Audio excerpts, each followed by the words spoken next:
Hi കൂട്ടുകാരെ, ഇന്നത്തെ വീഡിയോയിലേക്ക് എല്ലാവർക്കും സ്വാഗതം. ഇത് ഞാൻ വെള്ളിയാഴ്ച ലക്ഷ്മി പൂജ ചെയ്തതിൻ്റെ വീഡിയോ ആണ് കേട്ടോ. വെള്ളിയാഴ്ച തന്നെ ഞാനിത് ഇട്ടിരുന്നു. അപ്പം അന്ന് വോയിസ് ഓവർ കൊടുക്കാൻ പറ്റില്ല. ഞാനൊരു പാട്ടിട്ട് യൂട്യൂബിൽ നിന്നൊരു പാട്ട് സെലക്ട് ചെയ്താണ് ഇട്ടത്. അപ്പോൾ അതിന് കോപ്പിറൈറ്റ് വന്നപ്പോൾ ഞാനത് ഡിലീറ്റ് ചെയ്തു. വീണ്ടും വോയിസ് കൊടുത്തിടുവാണ്.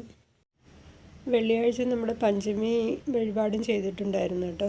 2 ദീപവും ഒന്നിച്ചാണ് കൊളുത്തി പ്രാർത്ഥനയെല്ലാം ചെയ്തത്. 8 മണിക്കാണ് 2 ദീപവും കൊളുത്തിയത് തന്നെ. അപ്പം ആദ്യം ലക്ഷ്മി പൂജ എല്ലാം ചെയ്തു, നാമമൊക്കെ ചൊല്ലിയതിന് ശേഷം ഏലക്ക കൊണ്ടാണ് അർച്ചന നടത്തി നാമം ചൊല്ലിയത്. അതിന് ശേഷം പിന്നെ ഞാൻ നമ്മുടെ വരാഹി ദേവിയുടെ ഒരു മന്ത്രം ചൊല്ലി പ്രാർത്ഥിച്ചു. രണ്ടിനും നിവേദ്യമായിട്ട് പായസം വെച്ചിട്ടുണ്ട്, പിന്നെ ഡ്രൈ ഫ്രൂട്ട്സും വെച്ചിട്ടുണ്ട്. വരാഹി ദേവിക്ക് നമ്മുടെ എള്ളുണ്ടയാണ് വെച്ചിരിക്കുന്നത്. അങ്ങനെ വെള്ളിയാഴ്ച ചെയ്ത പൂജയുടെ വീഡിയോസാണ് ഇട്ടിരിക്കുന്നത്. രാവിലെ നമ്മുടെ ബ്രഹ്മമുഹൂർത്ത വിളക്കും കൊളുത്തിയിട്ടുണ്ടായിരുന്നു, അതും ഞാൻ ഇട്ടിട്ടുണ്ട് ഇതിൽ. ശരിക്കും നമ്മൾക്ക് ജീവിതത്തിൽ എന്തെങ്കിലും ദുഃഖങ്ങളോ ദുരിതങ്ങളോ വരുമ്പോഴാണ് നമ്മൾ മനസ്സൊരുക്കി ദൈവത്തിനെ പ്രാർത്ഥിച്ചു തുടങ്ങുന്നത്. എൻ്റെ അനുഭവത്തിൽ നിന്ന് പറയുന്നതാണ് കേട്ടോ.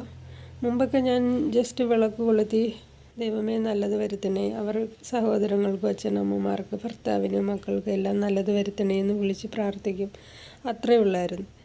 പക്ഷേ എനിക്ക് കൊറോണ സമയം തൊട്ടാണ് ഇങ്ങനെ ഒരു ശരിക്കും ഈശ്വരവിശ്വാസം കൂടുതലായിട്ട് തുടങ്ങിയത്.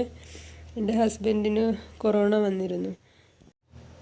ആ സമയത്തൊക്കെ ആദ്യം ഈ ന്യൂസ് ചാനലിലൊക്കെ കണ്ടിട്ടുണ്ടായിരുന്നല്ലോ, നമ്മൾ ചൈനയിലൊക്കെ ആൾക്കാർ നടന്നു പോകുന്ന കൂട്ടത്തിൽ തന്നെ കുഴിഞ്ഞു വീണ് മരിക്കുന്നതും അവിടെ തന്നെ കിടക്കുന്നതും അവരെ വണ്ടിയിൽ വന്ന് എടുത്തുകൊണ്ട് പോകുന്നതും ഒക്കെ നമ്മൾ ന്യൂസിൽ കണ്ടതല്ലേ. അപ്പോൾ അത് കണ്ട ഒരു ഭയം നമ്മളിലുണ്ടായിരുന്നു. പക്ഷേ അത് കഴിഞ്ഞ് നമ്മുടെ ഇന്ത്യയിലും കേരളത്തിലാദ്യം പിന്നെ ബാക്കി എല്ലാ സംസ്ഥാനങ്ങളിലും ഈ രോഗം വന്നു കഴിഞ്ഞപ്പോൾ നമ്മളെല്ലാവരും ലോക്ക്ഡൗണിലായി, വീട്ടിൽ അടച്ചിട്ടിരിക്കാൻ തുടങ്ങി. അപ്പോൾ ആദ്യ സമയത്ത് കുറച്ച് ദിവസം കമ്പനിയിൽ പോയിരുന്നു. ആ സമയത്തായിരുന്നു എൻ്റെ ഹസ്ബൻഡിന് ഈ അസുഖം വന്നതെന്ന് തോന്നുന്നു. അത് അറിയില്ല, എങ്ങനെയോ അദ്ദേഹത്തിന് അസുഖം പിടിപെട്ടിരുന്നു. അപ്പം ഹോസ്പിറ്റലിൽ നിന്ന് ഞങ്ങൾ വീട്ടിൽ തന്നെ കെയർ ചെയ്യുകയായിരുന്നു. ഹോസ്പിറ്റലിൽ അഡ്മിറ്റ് ചെയ്യേണ്ടെന്ന് പറഞ്ഞു. കാരണം ആ സമയത്തൊക്കെ ഹോസ്പിറ്റലിൽ ഒരു മുറിയിൽ കൊണ്ടിട്ട് അടച്ചിട്ടിരുന്നിട്ട് അവിടെ എന്താ സംഭവിക്കുന്നതെന്ന് നമുക്കറിയില്ലായിരുന്നു. അപ്പം ഞങ്ങൾ പറഞ്ഞു ഞങ്ങൾ വീട്ടിൽ തന്നെ കെയർ ചെയ്തോളാം എന്ന് പറഞ്ഞു. അങ്ങനെ വീട്ടിൽ വന്ന് അസുഖമൊക്കെ ഭേദമായി. പക്ഷേ അതിനുശേഷം ഭയങ്കര ബുദ്ധിമുട്ടുകളുണ്ടായിരുന്നു. മാനസികമായിട്ട് ഒരുപാട് ബുദ്ധിമുട്ടുകൾ അനുഭവിച്ചു അദ്ദേഹം.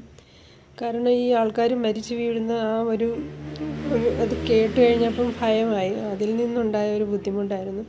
അപ്പോൾ ആ സമയത്ത് എന്നോടൊരു ചേച്ചി പറഞ്ഞിരുന്നു, നീ വിഷ്ണു ഭഗവാനെ വിളിച്ച് പ്രാർത്ഥിക്കുക, ഒന്നും സംഭവിക്കില്ല എന്ന് പറഞ്ഞിരുന്നു. പക്ഷേ അസുഖം ഒരുവിധം ഭേദമായി, ആൾ ഓക്കെ ആണെന്ന് കണ്ടപ്പോൾ ഞാൻ അങ്ങനെ വിളക്ക് കൊളുത്തുക പോലും ഇല്ലായിരുന്നു വീട്ടിൽ ആ സമയത്ത്. അങ്ങനെ പ്രാർത്ഥനയും ഞാനൊന്നും ചെയ്തില്ല. പക്ഷേ അത് കഴിഞ്ഞ് ഞാൻ ഒരുപാട് അനുഭവിച്ചു. അതിന് ശേഷമാണ് ഞാൻ ഈ വിളക്ക് കൊളുത്തി പ്രാർത്ഥനയൊക്കെ തുടങ്ങിയത്.